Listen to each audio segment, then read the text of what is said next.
bütün sivil toplum kuruluşlarıyla, bütün renkleriyle, bütün dilleriyle medeniyet şehri olduğunu göstererek burada Kudüs için tek ses, tek yürek, tek bilek elhamdülillah oldu.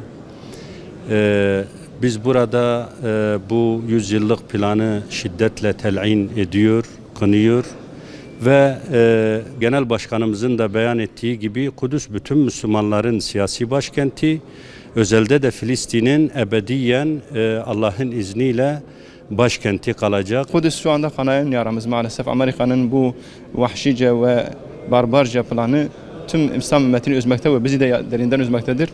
İnşallah Müslümanların birliğine vesile olmasını diliyoruz. Müslümanlar inşallah Selahaddin ve Eyyubi döneminde, Abdülhamid döneminde olduğu gibi yek kuvveti olarak yine onların karşısında duracak. Allah'ın izniyle Kudüs'ü ve Filistin'i onlara yem etmeyecektir inşallah.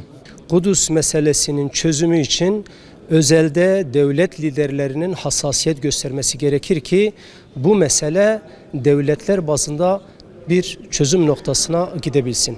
Bugün ihanet içerisinde olan özellikle devlet liderlerinin Amerikan ve İsrail'in bu tavırlarına rıza göstermesi belki vahametin en büyük tablosu olarak gösterilebilir. Fakat biz şuna inanıyoruz ki bizim halkımız, bizim milletimiz ve yeniden bu Salahaddinleri doğuracaktır ve şu anda Kudüs'ün yeni bir lidere, yeni bir Salahaddin'e ihtiyaç vardır ki bugün sivil toplum kuruluşların bu liderleri doğuracağına inanıyoruz. İsrail ve onun gibiler laftan anlamazlar, ancak güçten anlarlar.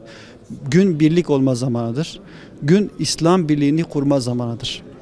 Başka bir diyecek hiçbir şeyim yok. Lanetliyorum, kınıyorum ve Filistinli kardeşlerimizin de yanındayız.